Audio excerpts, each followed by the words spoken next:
tout le monde m'entend bien, ça va? Voilà, très bien.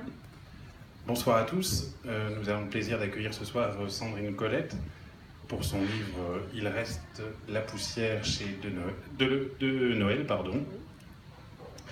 Un petit mot pour vous présenter d'abord. Après un bac littéraire, un master en philosophie et un doctorat en sciences politiques, vous avez été chargé de cours à l'université de Nanterre, ou toujours... non. Et vous restaurez, j'ai vu vous restaurer des maisons en Champagne et dans le Morvan. D'accord. Dans le Morvan aujourd'hui. Pardon. Je passe tout de suite. Il y en avait un autre, mais il est parti. Oui, il est parti avec. Ça serait plus simple si on avait deux micros qu'on fait tout de suite. C'est pas obligé. Tout est possible. Par contre, il faut hurler dans celui-là, donc on va échanger. D'accord. Si tu veux bien. Voilà. La grosse voix, c'est pas très... Ah oui. Non, bah alors... Oui, ça marche, ça marche. Oui, c'est bon, c'est bon. Oui, non. Donc vous avez publié en 2013 Des nœuds d'acier, il y a eu Un vent de cendre en 2014 et Six fourmis blanches en 2015. Comment, après votre parcours, on en vient à l'écriture et pourquoi avoir fait le choix du roman noir?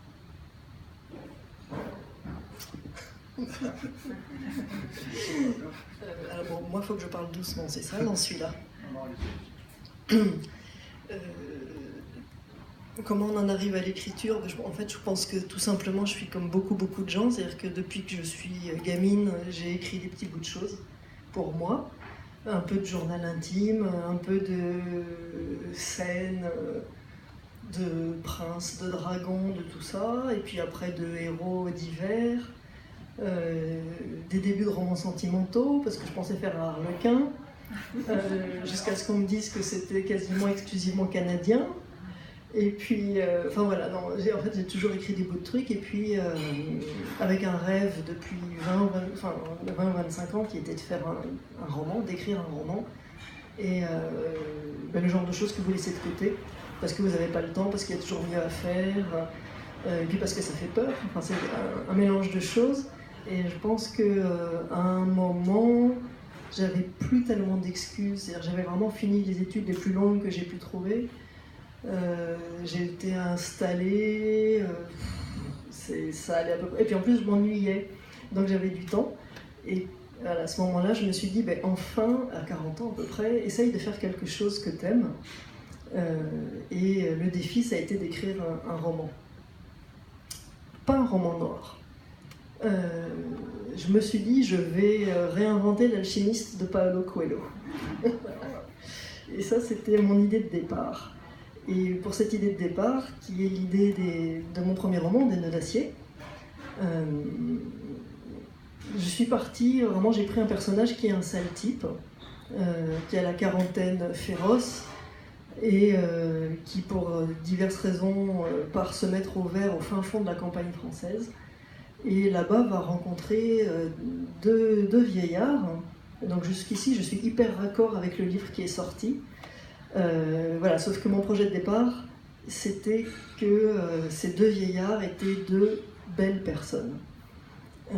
Donc c'était deux vieillards lumineux, deux ermites, deux vieux sages en quelque sorte, et qui rencontraient et avec qui il allait retrouver le goût de vivre, retrouver foi en l'humanité, voilà, quelque chose de poétique, d'initiatique, de réellement de lumineux.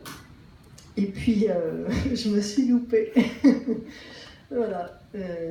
Et comment est-ce que, du coup, on finit par une histoire de séquestration au fond des bois? Et tout simplement parce que, bêtement, j'avais lu un article, donc il ne faut pas lire les magazines stupides, dans lequel Marc Lévy était interviewé. Oui, je me suis dit, mais je serais aussi Marc Lévy.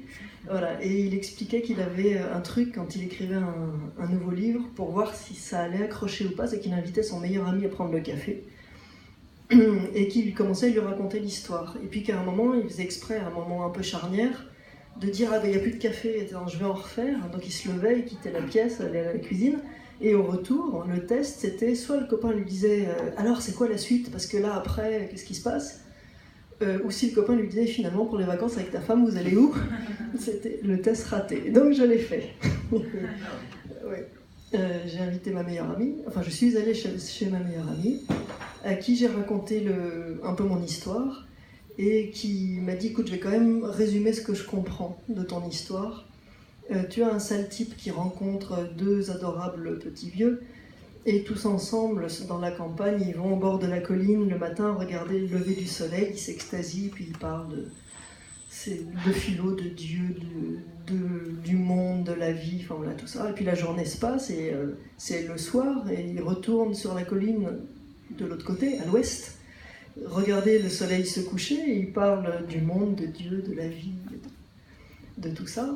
Et le lendemain, ça recommence et tout, et à quelques mots près, elle me dit, je crois que ça va être chiant.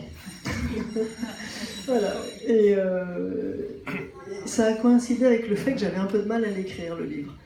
Mais je suis quand même rentrée de mauvaise humeur, et en me disant, enfin voilà, vraiment, en gros, elle m'a dit, ça me semble ennuyeux, je ne sais pas comment tu peux susciter l'intérêt d'un lecteur avec ce que tu me racontes, sachant que tout le monde n'est pas Paulo Coelho. Donc je ne serai pas Paulette Coelette. Et je suis rentrée vraiment de mauvaise humeur en ruminant, et puis ça a été une espèce de défi ou de vengeance, de me dire, ah, elle m'a dit qu'on allait s'ennuyer en lisant ce livre, je vais trouver quelque chose qui fasse qu'on ne s'ennuie vraiment pas. Et j'ai cherché, à ce moment-là, je me suis dit, mais j'ai la bonne histoire, sauf que ces deux vieillards rencontrés dans une maison perdue au fond des bois, au lieu d'être deux belles personnes, vont être deux atroces fous furieux. Et c'est pour ça, donc c'est par erreur que j'ai fait un roman noir. C'est pas du tout ce que je voulais faire. Et puis par contre, en revanche, ça s'est bien passé, parce qu'à partir du moment où j'ai décidé que ça serait un roman glauque, pas très drôle, avec plein de choses horribles, les idées me sont venues assez facilement. Donc on s'interroge toujours un peu sur sa nature à ce moment-là. Mais voilà, donc c'est parti de là. Alors en revanche, les suivants, j'ai fait exprès. Et pour un premier choix, on obtient quand même le Grand Prix de la littérature policière. Donc le choix était quand même assez judicieux. Ah ben, le hasard fait bien les choses, oui, de temps en temps. Et oui, ben, j'ai eu beaucoup de chance. Et vous avez réussi quand même à vous imposer dans un milieu où quand même les hommes dominent. C'est une question de temps. Ça sera bientôt fini. Enfin, là, vous vous êtes imposé quand même comme une des grandes dames du roman noir en France. Oui, j'ai du mal à le dire. Je vous le dis, du coup. Oui, je ne sais pas, il y avait peut-être... je suis tombée aussi au bon moment, d'abord. Et chez De Noël et dans le polar, parce que depuis quelques années, il y a vraiment, je pense, un élargissement du polar à des formes très très différentes. C'est-à-dire, on est très loin quand même du polar, un meurtre, une enquête, un commissaire, mélancolique ou pas, ou bien un roman d'espionnage. On a une infinité d'autres propositions. Et puis en France, ce qui se faisait pas énormément, c'est j'ai un accent terrible, le nature writing à l'américaine un petit peu. Et donc voilà, la centration autour de l'élément nature. Et ça, moi, en fait, c'est mon univers, donc j'ai même pas fait exprès. C'est quelque chose qui me vient spontanément. Et ça a beaucoup amusé certains journalistes et certains libraires, parce qu'ils ont trouvé que c'était innovant, que c'était original. Et maintenant, on me dit même que j'ai fait école et qu'après, il y a eu Franck Bouis, il y a eu Benoît Mainville et tout. Donc je suis assez fière de me dire que ce sont mes petits. Je n'ai pas vraiment le sentiment.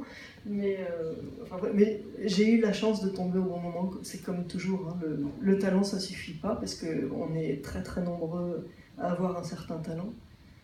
Et donc si on n'a pas de chance en plus, ça en reste là.